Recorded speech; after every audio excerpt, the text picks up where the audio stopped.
the mystery at this year's Wimbledon. A rising young tennis player forced to drop out when she got ill. Now Scotland Yard is investigating whether she was poisoned. ABC's Lindsay Davis is here with the latest. What's going on here, Lindsay? Good morning, Robin. It sounds like the far-fetched plot of a suspense thriller, a real-life whodunit at Wimbledon.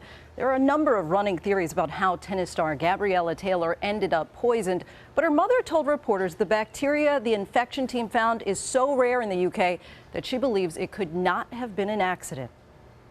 This morning, Scotland Yard is investigating allegations that rising British tennis star Gabriella Taylor was deliberately poisoned during last month's Wimbledon. I haven't been well these last 2 days. The 18-year-old junior player suddenly bowed out of her quarterfinal match on July 7th after suffering from a mystery illness. Taylor's forced to retire. Taylor, who's ranked 381 in the world, spent 4 days in intensive care.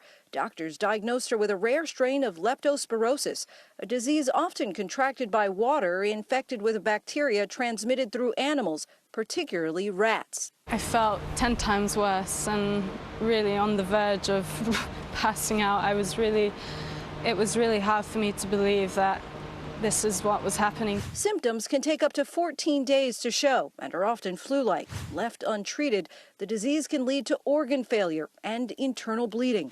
Cases in the UK are rare, only 71 confirmed cases last year. Now Taylor's parents say they believe their daughter was targeted. After the hospital, we went straight to the police. Scotland Yard is now launching a criminal investigation into the allegation of poisoning with intent to endanger life, determining if the tennis player could have been poisoned by a rival or an organized crime sports betting syndicate. She's on the doorstep of fulfilling this great dream, multi-million dollars waiting potentially for her someday. And then to have this happen, it's really crushing.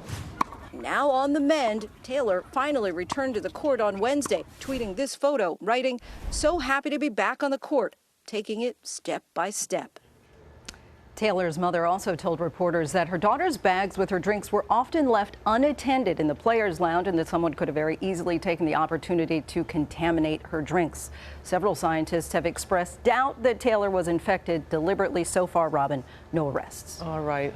Thank you so much, Lindsay. And joining us now is ESPN's Patrick McEnroe. Knows a little thing or two about playing tennis here. So when you're talking about junior tennis, I mean, it's still high stakes. I mean, there's still a lot if you knock somebody out of the competition. Well, first of all, let's hope this is not true. Absolutely that this did not happen, because obviously we hope for the best for this young player. But you're right, Robin, for junior players, particularly at Wimbledon, and particularly for someone who's a local. She's an English player. She's their top junior player. This is a big, big moment for her to be in the quarterfinals of the juniors. If she were to go on, as many thought she could, and actually win junior Wimbledon, it's worth significant endorsement dollars. It's worth a lot of more attention and support from the LTA, the Lawn Tennis Association. So it is a big deal for her to lose this opportunity, and obviously to lose it in the way that she did was just terrible. Right. But as you said, we're glad that she is doing Yes. as well that as she is. This is tennis. You know, people don't think of it as being a cutthroat sport. Well, tennis has had a lot of issues this year that we'd rather not have had. And it started off at the Australian Open earlier in the year with reports of match fixing and gambling. We know that tennis is one of the highest betted on sports in the entire world. So tennis has got an issue there that they're trying to address. And we had the doping issues come up midway through this year as well. And so now you have something like this. So as I said at the beginning, Robin, let's hope that this was just some bacteria that she got. We know it's very rare in England for this to happen.